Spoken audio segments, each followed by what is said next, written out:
Hello students, आज हम chapter 11 की एक्सरसाइज 11.2 का क्वेश्चन नंबर 4 और 5 करेंगे। ये दोनों ही क्वेश्चंस आपके थोड़े लेंदी देखने में हैं लेकिन बहुत ही आसान है।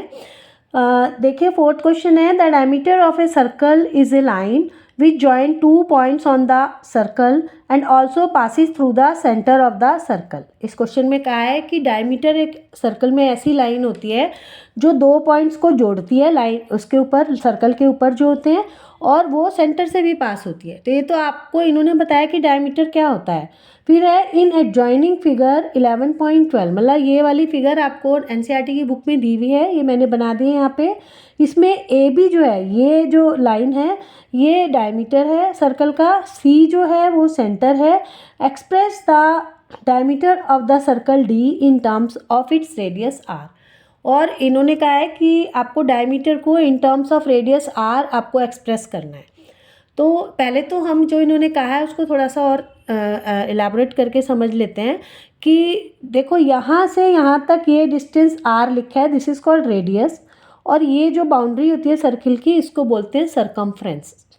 तो जब आप सर्कल बनाते हो तो यहाँ कंपास रख के पूरा सर्कल बनाते हो, तो इसका मतलब ये जो डिस्टेंस है यहाँ से यहाँ तक सरकमफ्रेंस तक का डिस्टेंस सेम होगा, चाहे कोई सा भी लाइन ड्रॉ कर लो। जैसे अगर हम एक ऐसे समझते हैं हम, जैसे अगर हम ये सर्कल बनाते हैं, ये मैंने एक रफ डायग्राम बनाया है, यहाँ पे अगर सेंटर है तो यहीं से रख के आप ड्रॉ करते हो सारा सर्कल, और इतना ही कंपास खोलते हो तो उसी को तो सारा ले जा रहे हो। तो यहाँ से चाहे ये वाली लाइन डालो आप, चाहे ये यहाँ से यहाँ तक का डिस्टेंस हो, चाहे यहाँ से यहाँ तक का डिस्टेंस हो, चाहे यहाँ से यहाँ तक का डिस्टेंस हो, सेम रहेगा। क्यों? क्योंकि ये सारा एक ही जो आपने कंपास के एक ही लेंथ खोला उससे ड्रॉ किया है। अगर ये 2 सेंटीमीटर है तो ये भी 2 सेंटीमीटर रहेगा, ठीक है ना। और इसको क्या बोलते हैं? रेडियस। और ये जो होती है इसको बोलते हैं, बाउंड्री जो होती है, सरकमफ्रेंस। सरकमफ्रेंस बोलते हैं इसको, और ये रेडियस है आपका, ठीक है। तो ये आपका, जब आप देख रहे हो कि आपकी बुक इसमें फिगर में जो है ए बी को आपको बोला गया है कि ये डायमीटर है, तो अगर आप ये वाली लाइन देखोगे, ये सेंटर से यहाँ तक की ये वाली लाइन, ये मैंने रेड कर दी है, ये किसके बराबर होगी? आर के। क्योंकि अभी मैंने समझाया आपको कि सेंटर से कोई भी लाइन जो सरकमफ्रेंस तक जाएगी वो रेडियस के बराबर होगी, आर होगी। और ये लाइन भी सेंटर से इधर तक जा रही है, ये वाली लाइन, तो ये भी आर के इक्वल होगी।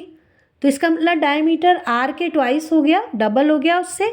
तो यही समझाया है इसमें। और आपको diameter in terms of radius देना है, तो सिंपली बस आप लिख दोगे, ये तो दिया हुआ है आपको कि रेडियस ऑफ सर्कल क्या है? आर। तो डायमीटर क्या हो जाएगा आपका? डी से अगर हम रिप्रेजेंट करेंगे जो दिया हुआ है 2 मल्टीप्लाइड बाय आर, ट्वाइस करने के लिए 2 से मल्टीप्लाई करेंगे हम, तो क्या हो जाएगा? D is equal to 2r। तो ये आपका डायमीटर आ गया इन टर्म्स ऑफ रेडियस। तो देखा आपने कितना आसान था, कोई मुश्किल नहीं था, सिर्फ आपको क्वेश्चन ध्यान से पढ़ना था। अब क्वेश्चन नंबर 5 करेंगे। क्वेश्चन नंबर 5 में कहा है to find the sum of these 3 numbers 14, 27 and 13 we can have 2 ways. हमारे पास 3 नंबर्स हैं, 14, 27 और 13। उसका 2 डिफरेंट वे में हम ऐड कर सकते हैं। या तो पहले इन दोनों को ऐड करें, उसके बाद हम 13 को ऐड करें, जो पहला वे दिया हुआ है कि वी में फर्स्ट ऐड 14 एंड 27। इन दोनों को ऐड किया हमने, और उसके बाद क्या मिला हमें? 41। उसके बाद 13 ऐड किया उसमें हमने, तो क्या मिलेगा? 54। दूसरा वे इन्होंने दिया हुआ है, वी में ऐड 27, फिर लिख लेते हैं इसको 27 एंड 13। पहले इन्होंने फर्स्ट 2 नंबर्स को ऐड किया, अब लास्ट 2 नंबर्स हैं, पहले इनको ऐड किया, तो क्या आएगा आपका? 40। और फिर उसके बाद आप 54 ऐड करोगे तो 14 ऐड करोगे, सॉरी, तो 54 आ जाएगा।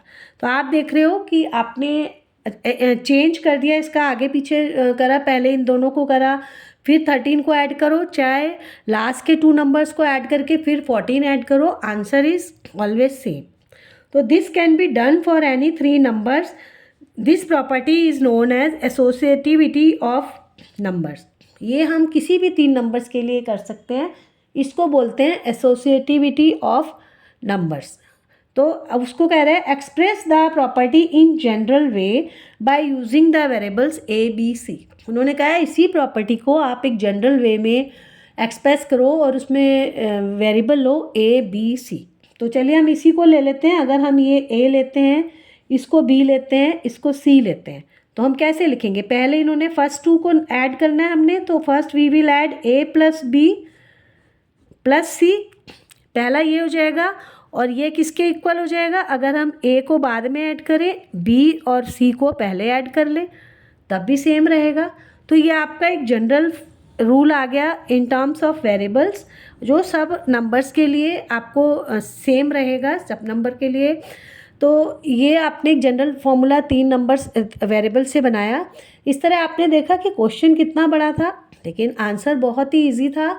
आप इसको किसी भी 3 नंबर से करेंगे तो आंसर हमेशा इक्वल ही रहेगा दोनों का। इससे कोई फ़र्क नहीं पड़ता कि आप पहले कौन से 2 नंबर ऐड कर रहे हो।